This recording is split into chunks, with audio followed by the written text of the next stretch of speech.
Darkness. I can vividly remember a time where, as a young child, darkness induced fear to my soul. Darkness. In our world, it's as explainable as night and day. But in a cell, as wide as I am tall, darkness is hell. It is hell by every regard imaginable.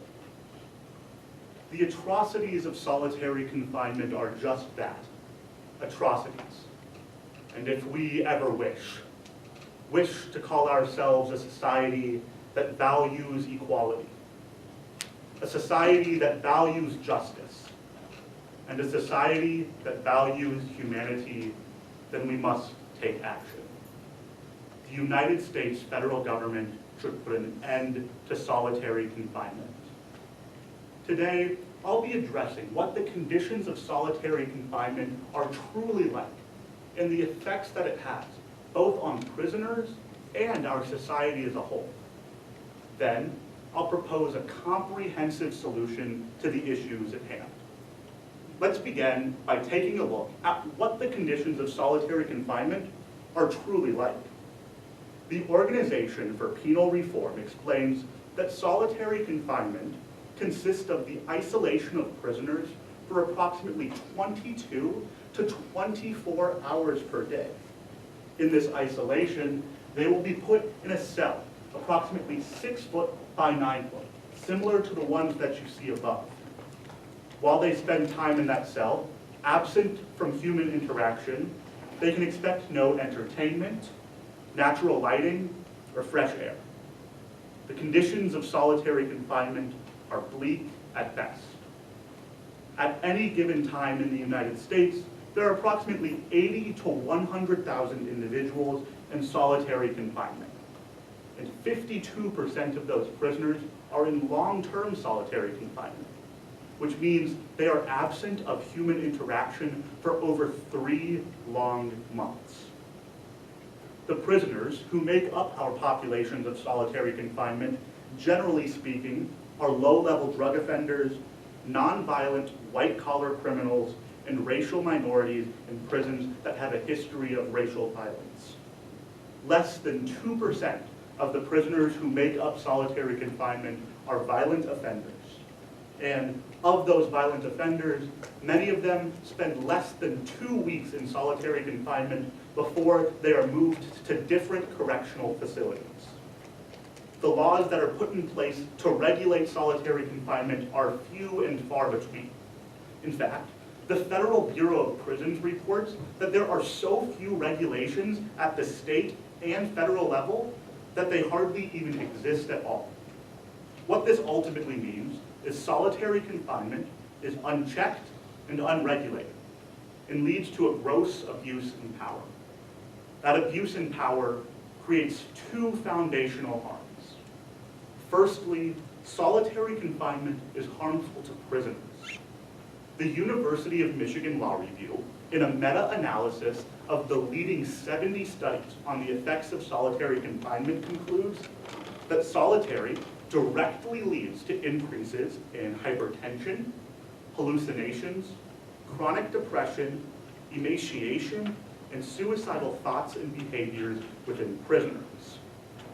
They further found that prisoners who were placed in solitary confinement developed mental illness at an alarming rate, and that among prisoners who had prior mental health conditions, the effects of their mental health conditions were exacerbated to dangerous levels.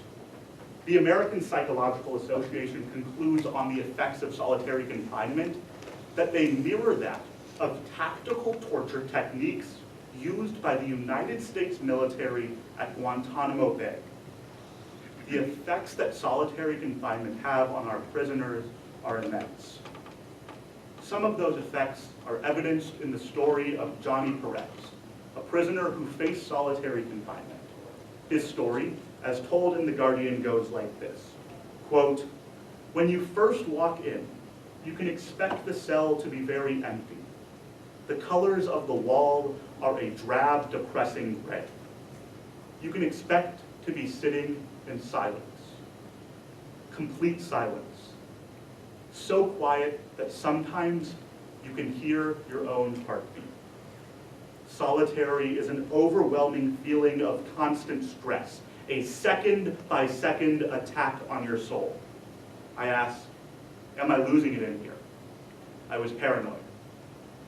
It is clear that the effects of solitary confinement cannot be stood for, and we have a clear obligation to act. Secondly, solitary confinement is harmful to our society as a whole. The New England Journal on Criminal and Civil Confinement writes that solitary confinement is 3 times as costly as conventional prison, and that prisoners who are placed into solitary confinement see a significantly higher chance of recidivism, increasing the overall cost to extremely high levels. Solitary confinement destroys the well-being of our prisoners, all the while harming our society as a whole. We have a clear obligation to act. The United States federal government should therefore put an end to solitary confinement. This change is feasible and effective. The Bureau of Prisons again reports that the U.S. prison system has the resources necessary to put an end to solitary confinement, and in doing so, accounting for all costs, including administrative costs, which save $4.4 billion per year. Yes, billion with a B. In this process of saving money, we do far, far more, because in reality, it's not just about the money. It's about putting an end to the structural degradation of our prisoners. Putting an end to solitary confinement does just that. Now, some proponents of solitary confinement will argue that solitary confinement should be bad, and it's permissible because it's a punishment. And ultimately, it keeps the prison safer. But this is problematic for 2 main reasons. We'll start with the legal side.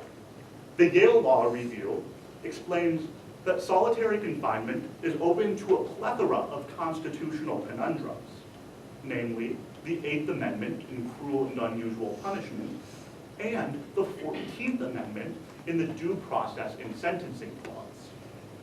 But if those legal reasons aren't enough to end solitary confinement, let's examine what it does to safety in prisons. Because solitary confinement, in reality, makes our prisons more dangerous.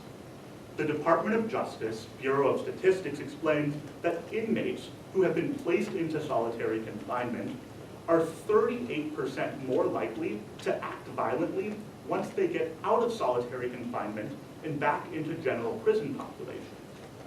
So the argument that says we put people in solitary confinement to keep the prison safe ultimately reverse that, because prisons become more dangerous.